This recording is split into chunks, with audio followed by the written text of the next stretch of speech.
أعوذ بالله من الشيطان الرجيم بسم الله الرحمن الرحيم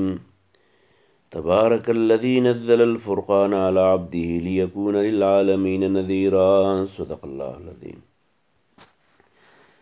دا دے سورة الفرقان اتلسم سپارے اختتام دے. بسم الله الرحمن الرحيم تبارك الذي برکت والد اغزاد نزلا چرا نادل کړی دی الفرقان فرقان قرآن على عبده پخپل بندبانې لیکون لري دپاره چې شي للعالمین د ټول مخلوق دپاره نذیرا يرونکی الذي هغه الله له چې د هغه دپاره دی ملک و بادشاهي السماوات د اسمانونو والارض او د ځمکې ولم يتخذ نه د نیولي دی الله ولدا ځان له زوی ولم یکن نشته له د هغه شریکون څوک شریک په الملک په حکومت کې وخلق او پیدا کړي الله تعالی کل شین هر یو شیز فقدره به ولند مقرر کړی دی یو ټیم تقدیرا یو ټیم مقررول واتخذوا دیني ولی من دونه د الله نه علاوه الهة ځان له خدایان لا یخلقون چې هغې نشي پیدا کولی شیئن څه شی وهم او دوی یخلقون په خپله پیدا کړی شوي دي ولا یملکون د دې اختیار نشته لانفسهم د ځان دپاره ضرا د ضرر رسولو ولا نفعا نه د نفع رسولو ولا یملکون او اختیار نشته موتا د چا د وجلو ولا حیاتا نه د چا د راژوندي کولو ولا نشورا نه د دوباره راپاسولو وقال الذین ویل هغې کسانو کفرو چې کافران دي ان هذا نه دی دا الا مګر افکون دروغ دی ابتراه چې د ځانه جوړ کړي دي و اعانه مدد کړی د ده سره علیه په دې کار کې قوم یو قوم آخرون بل فقد یقینا جاءو دی راتلل کړي دي ظلما ظلم ته وزورا او دروغو ته وقالو او ویل دوی اساطیرو دا قرآن قصې دي الاولین د پخوانو خلکو اکتتبها چې دی پیغمبر لیکلی دي د ځان نه په هیه نو دا تملا املا کېږي علیه ده ته بکرتن سهار و اصیلا او ماښام څوک یې ورته املا کوي او دی لیکي قل ته ورته ووایه انزله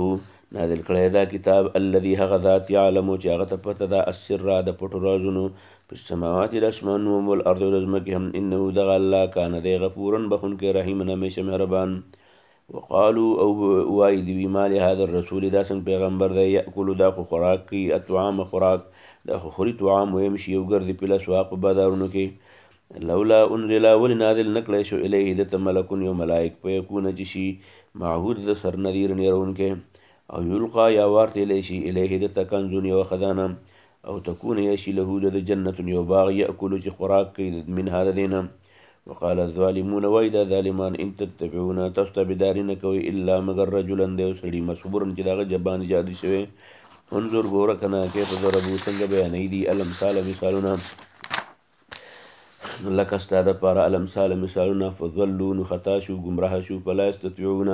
وهذي طاقت نه لري سبیلا بیرته د نیغې لار باندې تلو تبارک الذي برکت ولد هغه ذات ان چا که وغواړي جعله وبګرځوي لکه ستا دپاره خیرا خیر من ذلك لدينا جنات باغونه تجري بهیږي به من تحتها لاندې د ونو د هغې نه الانهار نهرونه ویجعل وبګرځوي لکه ستا دپاره قصورا بنګلې بلکې کذبو دي دروغجن وګڼه بالساعت قیامت واعتدنا موږ تیار کړی دی لمن د هغه چا دپاره کذبه چې دروغجن ګڼي بالساعت قیامت سعیرا ګرم ور اذا کله چې رأتهم اویني دوی دا جهنم من مکان د ځای بعید لرې نه سمعو ابوري لها د دې جهنم د تغیدا د غصا و زفیرا او شپېلي واذا کله چې القو واچولی شي دوی منها د جهنم ته مکانا هغه ځای ته ضیقا چې هغه تنګ دی مقرنینه تړلی شوي وي په یو بل سره نږدې کړی شوي وي دعو چغې به وایي هنالکه په دغه ځای کې صبورن هلاکت ته لا تدعو الله به ورته وایي چغې مه وهئ اليوم نن صبورن یو ځل هلاکت ته واحدا یو ودعو بلکې چغې وهئ صبورن هلاکتونو کثیرا ډېرو ته قل ته ورته ووایه اذلک خیر آیا دا ډېر بهتر دی ام جنت الخلد یا جنتونه د همیشوالي التي هغه وعده چې وعده کړی شوي د المتقون د متقیانو سره کانت چې هو لهم د دې دپاره جزان بدله کانت شته لهم د دې دپاره جزان بدله دا جنتونه و مسیر او ځای د واپسۍ د دي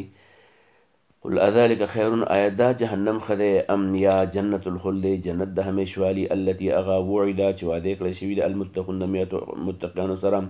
کانتی به دا جنت لهم د دې دپاره جزان بدله او مسیر او ځای د واپسۍ د دي لهم نیوه د دې دپاره پیها په دې کې ما څه چې یشاؤونه دي غواړي خالدین همیشه به اوسیږي کانه دی علی ربک ستا د رب د طرف نه وعده مسئولا تپوس کړی شوي ویوم په هغه ورځ یحشرهم چې راجمع به کړي دا ټول وما او هغه بتان یعبدونه چې دی عبادت کوي من دون الله د الله په دی فیقولو به وایي الله تعالی هغوی ته انتم آیا تاسو اضللتم ګمراه کړي و عبادي زما بندیان هؤلاء دا ام هم یا دوی ضلو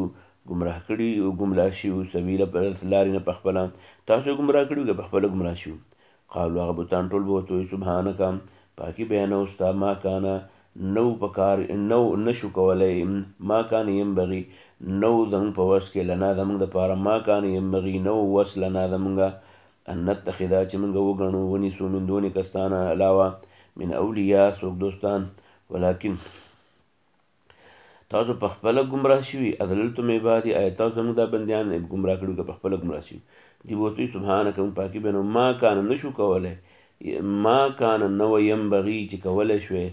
وسوی لنا زمونږ ان نتخذا چې موږ دې نیولی وی من دونې کستان علاوه من اولیاء دوستان ولکن یا الله متعتهم تا وله فایده ورکړې وه په دنیا کې مالداره کړي دي و اباءهم د دې پلار نیکه له دې مال ورکړو نو چې مال ورته ډېر شو نو حتی تر دې نسو چې دي هېر کړه الذکر قرآن وکانو ودوي قوما قوم بورا په خپله هلاکت ته پرېوتونکي هلاکېدونکي فقد یقینا کذبوکم دی تاسو دروغجن وګڼلی بما په هغه خبرو کې تقولونه چې وایه تاسو دا به تاسو ته دروغ وایي چې دی دروغ وایي دې کافرو ته به دغه معبودان وایي چې دی دروغ وایي نو فقد کذبو دی نسبت د دروغ به وکړي کوم تاسو ته چې تاسو دروغ وایه بما په هغه خبرو کې تقولونه چې وایه تاسو فما تستطيعون بیا به تاسو طاقت نه لرئ صرفا د بیرته راتلو دنیا ته ولا نصیرا نه د ځان د خلاصولو څوک مددګار ومن کم سړی چې یظلم ظلم وکړي منکم په تاسو کې نذقه الله وایي موږ به ورڅکو دي ته عذابا عذاب کبیرا لوی وما ارسلناک موږ نه یې لېږلی ته وما ارسلنا موږ نه دي لېږلي قبلک ستانه مخکې من المرسلین څوک پیغمبران الا مگر انهم هغوی ټولو به لا یاکلونه خوړل به الطعام خوراک ویمشونه وګرځېدل به فی الاسواق په بازارونو کې وجعلنا ګرځولي مو بعضکم بعض ستاسو نه لبعضین د بعضو لپاره فتنة ذریعه د امتحان اتصبرونه چې آیا تاسو صبر کوئ که نه وکان او دی ربک ستا رب بصیرا لیدونکی واخر دعوانا الحمدلله